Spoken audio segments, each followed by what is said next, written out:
Hello,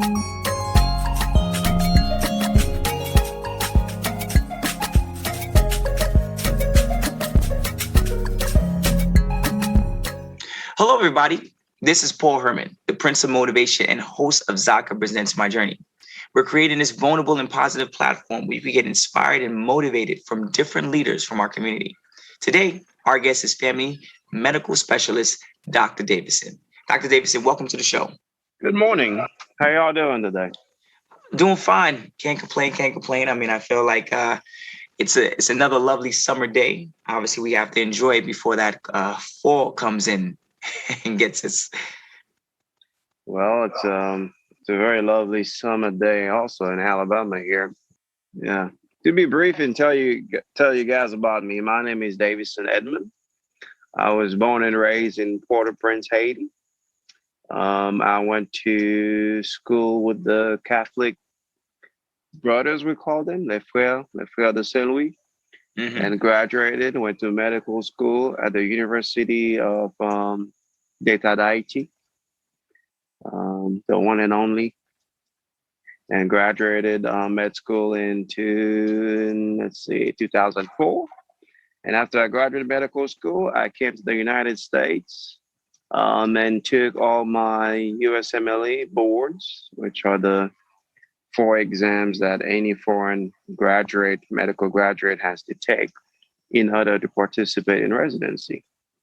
And then I took all those within a year and a half, and then I got into residency at the University of Arkansas in Fort Smith in family medicine, where I spent 3 laborious years as a resident and graduated in 2010. And after that, moved here to this lovely town of Oxford, Alabama, where I've resided since then. Right now, I run my private practice for the last 6 years. I am married to Southern Belle. My wife's name is Marie. We've been married it'll be 10 years this November. And we have thank you. And we have a 9-year-old son, Ethan, very active lad. And what do I do? I mean, besides working 16 hours a day, I enjoy traveling, which I say often I work to travel. I also enjoy sports. Soccer is one of my favorites. What else? I'm an entrepreneur as well. I dabble in many businesses, real estate, entertainment, stock market, and all that good stuff. And I enjoy life. Well, you seem like you definitely have your hands full right there. Yes, we only got one life, so you better live it fully. So I don't want to leave any stones unturned. That's the main reason why I left my country in 2004 and came to the United States, because this is the land of opportunity. True. That is true. We came here with nothing. I had a suitcase and whatever my mother had gathered, as savings or could let me go with. And I think at the time that was probably $50 or $100 or so. And I got here, and now here I am. Now, when you say we, was it just your mother and you? No, when I say we, I just mean myself. I mean, no one is an island, really. So when I came here by myself, but my mother, my brothers, and everybody were always behind and supporting me in a way. So they stayed in Haiti? Yes. Now, my 2 brothers live here in the States. Actually, one of my brothers probably was in the same class as Cisse, Jerry. Jerry Rosarian is my brother. He is a CPA in Atlanta. He works for Ernst & Young for a few years now. He's working for another company, kind of making more and working less. My other brother, Alex Rosarian, is living in Boston now. Okay. He's a computer engineer and works for Wayfair. Okay, okay. And my mother is now retired. She travels in and out. Actually, she was in New York for a couple of months. She just left the day of that earthquake in the south. That's when she left. Now, you obviously coming from Haiti. I mean, since we're on that topic of Haiti, I mean, how has the earthquake affected you and your family and your community down there? Well, this last earthquake a few days ago did not affect us much because we live in Port-au-Prince, so it was more in the south part. We have one relative, a distant cousin that lives in Lekai, and her house was destroyed, but her life and her two daughters were spared, so no issues there.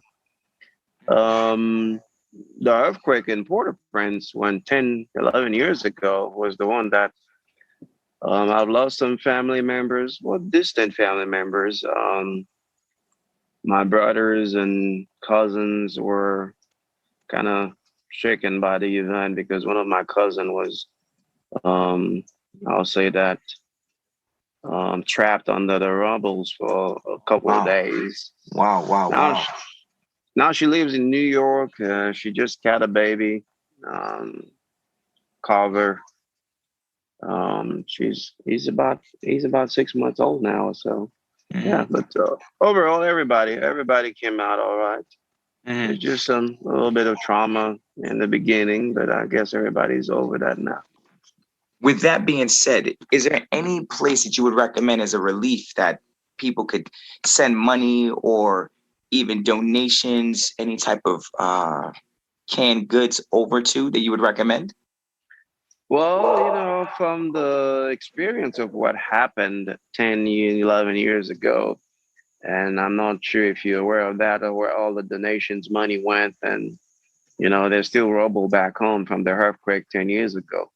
The Palais National is not even rebuilt because money that was given, you know, ended up in deep pockets and never to Hmm. the people or the task they were supposed to go for.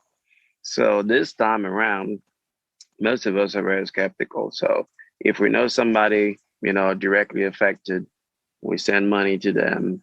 Or the safest route, well, I would say, would be some kind of religious organization directly back home. I wouldn't do any of these online stuff.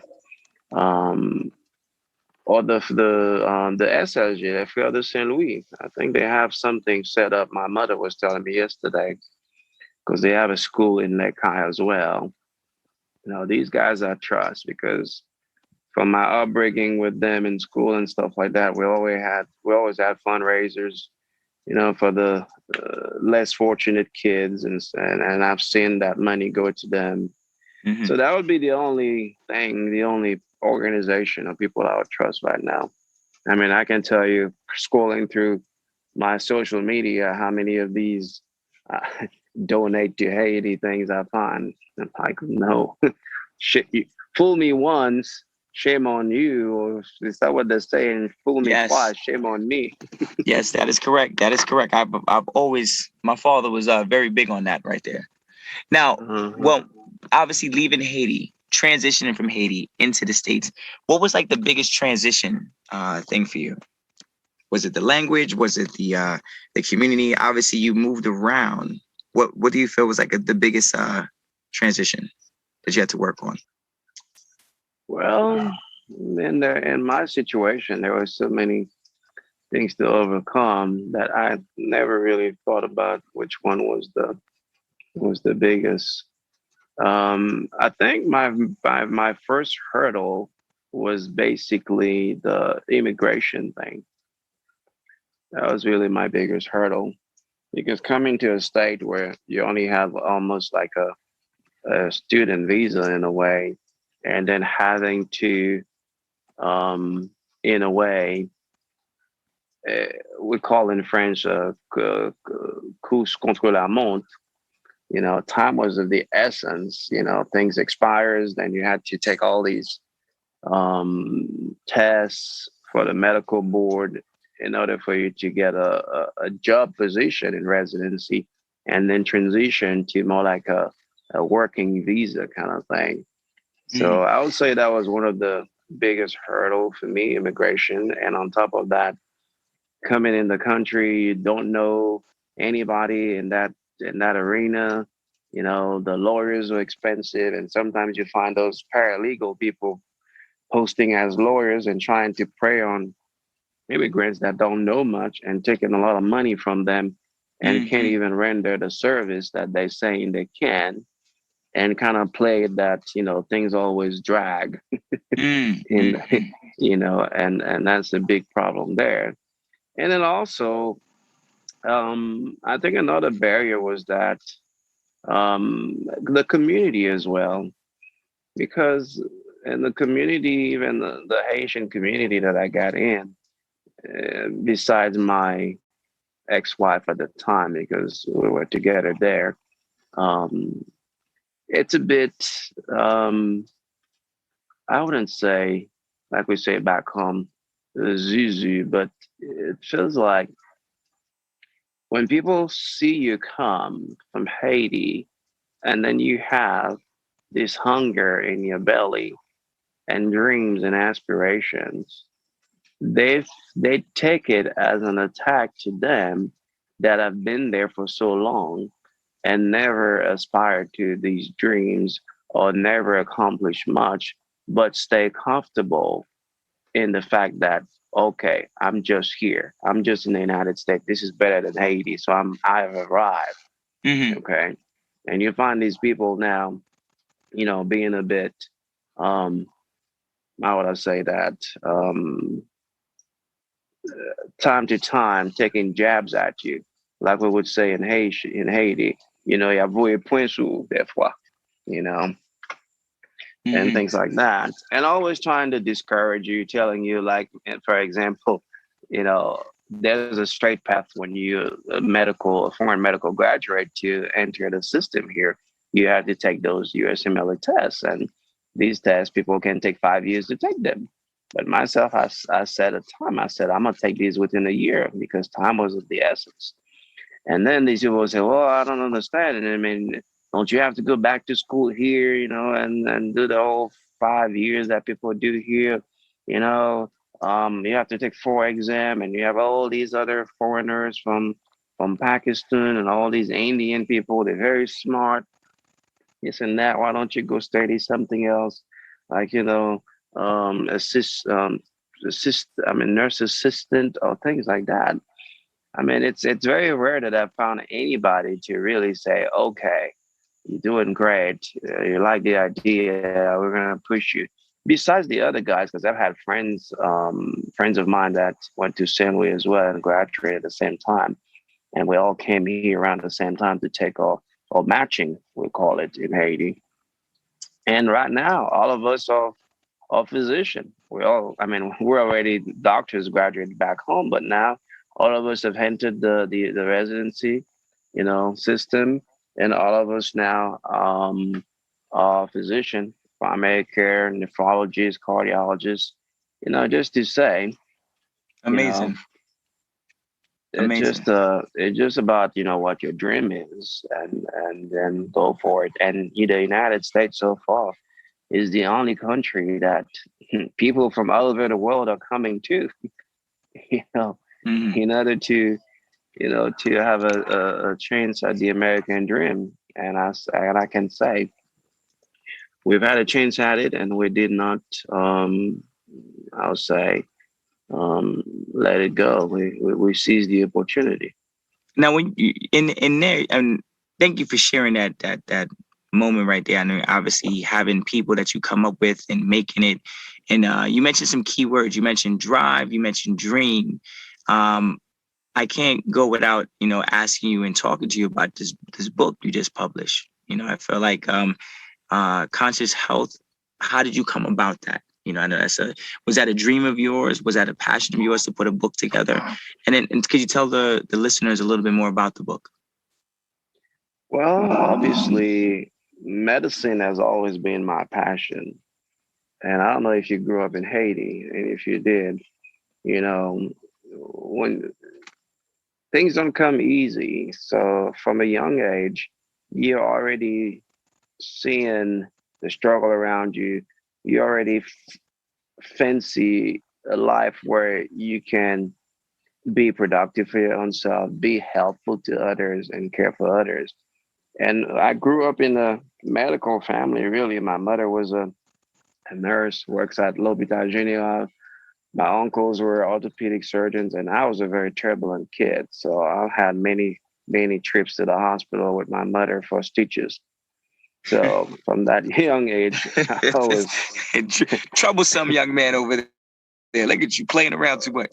oh yes, plenty of stitches, you know. So at that young age, I wanted to be a physician. So, and I went to school. I was always that, and then I graduated, went to med school, and all that good stuff. And so therefore, you know, caring for people and seeing people in good health has always been, I would say that, a calling of mine and Mhm. something I take very much at heart. And I do it, you know, personally. Myself, I do things that sometimes people will say, I mean, are you crazy? But the thing is, it's all in the spirit or the goal of maintaining the perfect health. Because as you can see right now, globally with this COVID-19, you Yes. know, the state of health of an individual is what makes the difference. I'm treating these folks in the hospital, the ones that are dying, the ones that are not dying. I see them in my office. The difference is we can say we try, we help you with these medications and that, but ultimately, it's your state of health of your immune system is going to make the difference. True. Okay. So myself, certain things I don't do. I don't drink sugars. I don't buy sugars. I don't have those things in my house. My 9-year-old will tell you. I mean, we don't. He doesn't drink juices. He doesn't eat cakes and stuff like that. I mean, I have a very low carbohydrate diet. I eat, grass-fed beef. Wild caught. Fish. I drink plenty of water. I exercise every day. I do um, deliberate cold exposure every day. I get in 30-degree water for 5 minutes. I have infrared sauna, so, all that stuff. So I am very into what I call conscious health, taking care of the body, training the body, that the body, which is your vessel, can carry you through any storm. Because if you don't train the body, if you don't nourish it, I mean, when adversity comes, when diseases come, I mean, you don't have a resilient body, you don't have a trained body. So therefore, you're going to struggle. And that's what we're seeing happen. So conscious health is really, in a few pages, my core philosophy when it comes to health. It is our responsibility. Okay.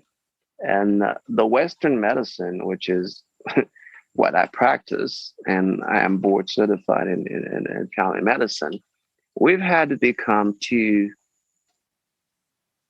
I mean, we've become too, how to say that, reliable or relying on medicine to do everything. Okay. We want the medications to lose the weight. We want the medications to get the motivation. We want the medications to treat our depression. We want the medications, for everything. I can tell you patients come in and they want a pill for everything. But in the Hmm. end, 95% of everything that we suffer from, hypertension, diabetes, even cancer, those are things that one way or the other, consciously or unconsciously, we are responsible for. Okay. And That's coming true. at me and say, I need the insulin or increase my insulin for diabetes or add you this metformin and stuff like that, when what caused your diabetes, the insulin resistance, which came from you consuming too much sugar over the last few decades and too many carbohydrates, which turns into sugar, not counting all that processed food, which got you into that insulin resistance and telling you this is that behavior that caused that. Therefore, to change the result, you need to change the behavior. Hmm. Hmm. And But no one wants to listen to that because everybody wants to be rely on a medication.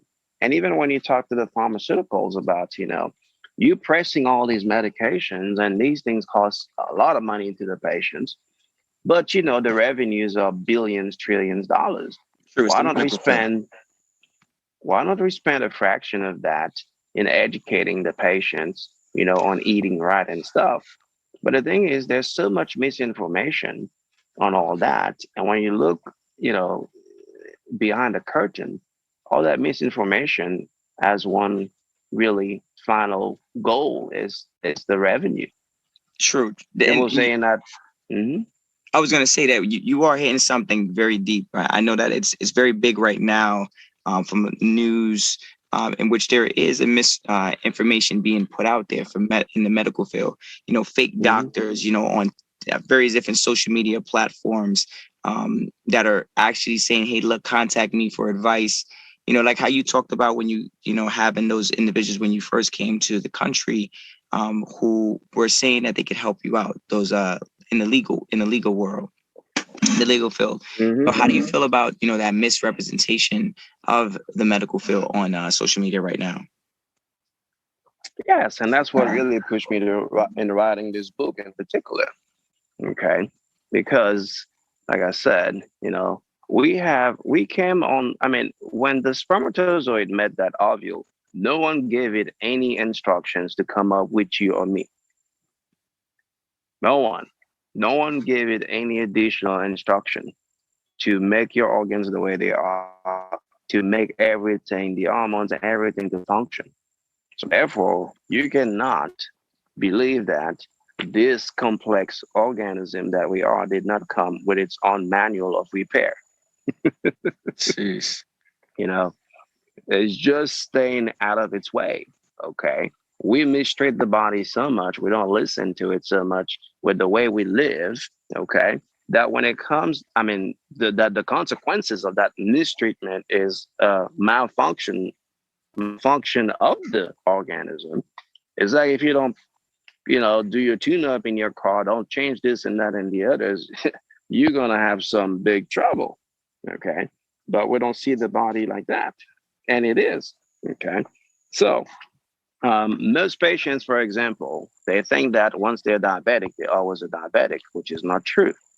Okay. Yes, yes. Once you have hypertension, you always have hypertension, which is not true. That is saying that once I get to, you know, 250 pounds where I'm supposed to be 140, I'm always going to be 250 pounds. What does that, that's not make sense. Mm-hmm. You know, a Well, dog can only be a dog, a tree can only be a tree, but a human being, you have the will to change things because things happen based on your actions and your behavior. So you change your actions and your behavior, then the situation changes. now I So could see. that's the. Mhm. I was gonna say I could definitely see, obviously, by creating a book like this, writing a book like this, some of the things that you're talking about are simple things that people could do in their everyday life. Like how you talked about the intake Yes. of sugar. It's not like, I know a lot of people, the way society is, they make people feel like you have to go to the doctor to get some type of medication. If you're sick or injured or something along those lines, if you don't walk out of the hospital or the walk-in clinic with some type of medication, nothing's gonna happen. They have kind of like embedded that to our heads. Now, I know as a practitioner, you have obviously, you said in growing up in Haiti, you had a lot of family members that were very inspirational in your life when it starting off in the medical field. When you're where you are right now, when you start to transition from Haiti to America, who else inspired you to be a doctor? Let's see. In that regard, I would say you mean when I came here or Yeah, like because you said when your I was family still in members, Haiti? you said your mother, you said your uncle, a lot of your family members were very inspirational to you because they were already in the medical field. Mhm. Now transitioning from Haiti out to the US, like you said, you felt like you might have been alone at some points in time, the barriers Yes. the hurdles you had to do. So was there any inspiration from your surrounding community that inspired you more to be a doctor? Did you see any representation of yourself, people Yes, from Haiti in the medical field? yes, yes. There were some, I would say, not friends, but there was some distant class, like 4 or 5 years ahead of us in medical school, that actually took the matching and actually were physicians here. They were kind of, hard to reach at times. Okay, but I did get in touch with one. That was Dr. Gary. She was very smart, and she passed the boards with flying colors. And basically, when I got in touch with her, she just said, I mean, it's not a myth like we put it back home. It's all about being very practical, studying, and I mean, and never give up, you know. And everything that you want to do, if you put in the work, it's gonna be it's bad because if you can make it this far, that means you will have what it takes. Mm-hmm. Mm-hmm. The rest is just a matter of the mindset. It's just a matter of your resilience and not giving up and not just look up and see how tall the mountain is and say, well, I can never get to that summit. You already made it to the mountain, so you might as well just keep climbing. Mm-hmm. Now that's the And point. knowing so and realizing that, she was no different than I was. I mean, she went to Lalu, they called it Sir Old. She went to the same university I went to. So like she said, you have what it takes. It's just now you got to forge your own path. And I can True. tell you, I was probably before that the only Haitian probably that took his 4 board exams in less than a year. Mm-hmm. Mm-hmm. I mean, a lot of pressure. I mean, kudos to you for doing that. I mean, that just goes to show that your drive and your passion to do it, to actually succeed, like you weren't turning your back on it. You were like, look, I'm going to get this done and I'm going to get it done the best way I know possible. You didn't listen to any other influences, whether they were negative or even positive. You actually just took it upon yourself to achieve your own goal and stay grounded in what you wanted to do.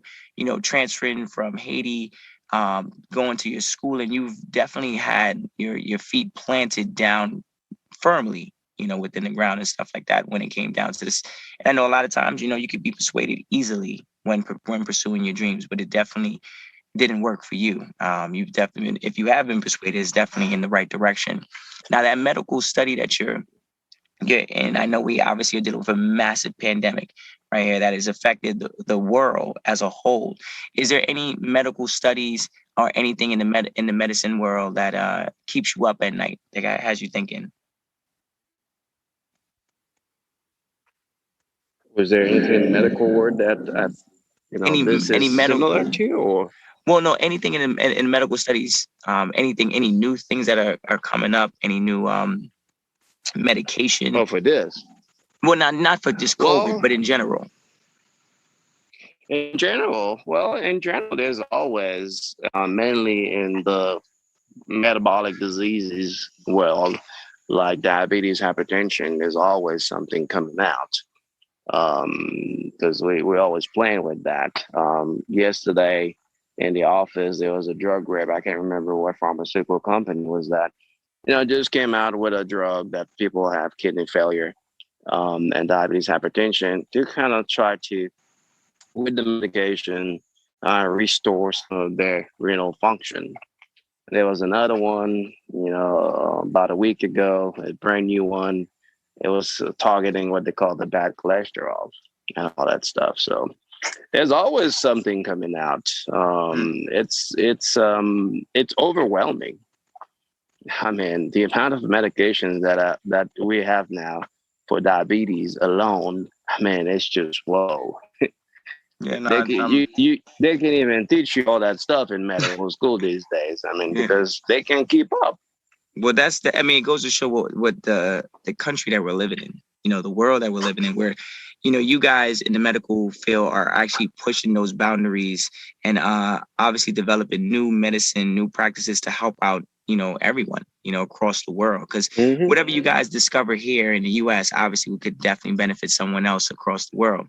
Now, I know obviously one of the biggest things that I know that you have probably seen or been affected by, according to the Association of American Medical Colleges, I think around 5% of African Americans were active physicians in, I believe, 2018.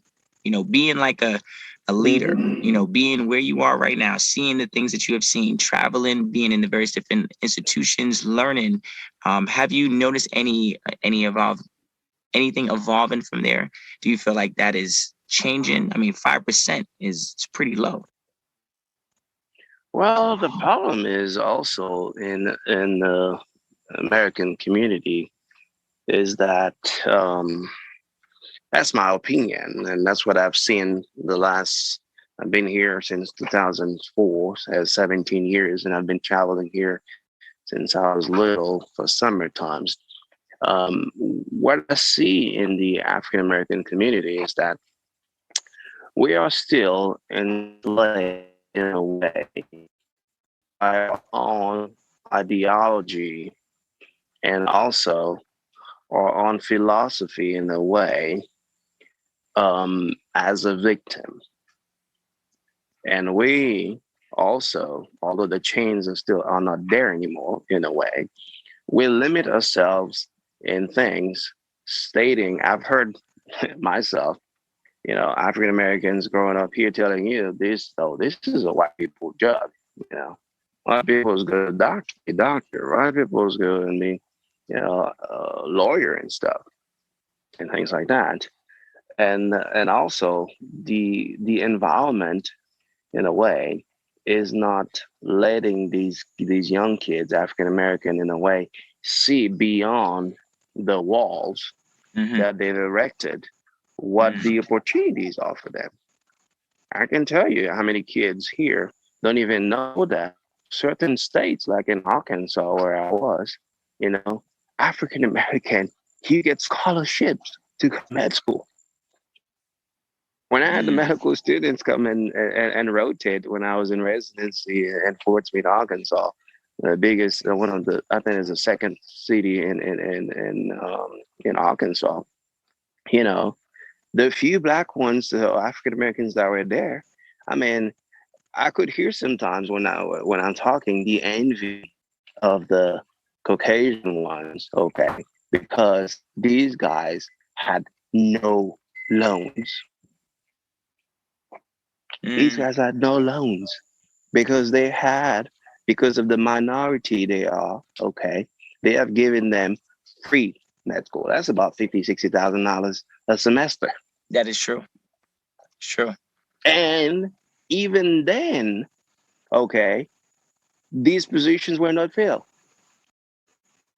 Okay. It is sad. It is a sad thing in society where, the minority or African American culture or various different cultures might think like that. And that's based off of like what society has actually done. Dr. Davisson, I know I would love to hear more, and I know the listeners would like to hear more. We'd love to have you back on the show at some point in time to kind of speak on some of those things. I just really want to say, if you want to hear more stories like Dr. Davisson, check us out on ZakaConnect.com or follow our feed, Zaka, wherever you listen to your podcasts.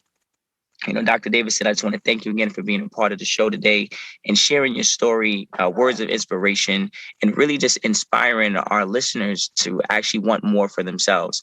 I think that's something that they could walk away from this, hearing this podcast with you today, is that you never gave up on your dreams, despite all the challenges you have faced, coming from Haiti, coming to the States, studying, feeling like you were an outcast at one point in time with all the stuff you had going on, to where you are right now, and being able to provide a lot of opportunities for up and coming people within the medical field. It is a blessing to actually have you on the show, and it's honestly a blessing to have you in the medical field. And I greatly appreciate you for that. And our listeners do too.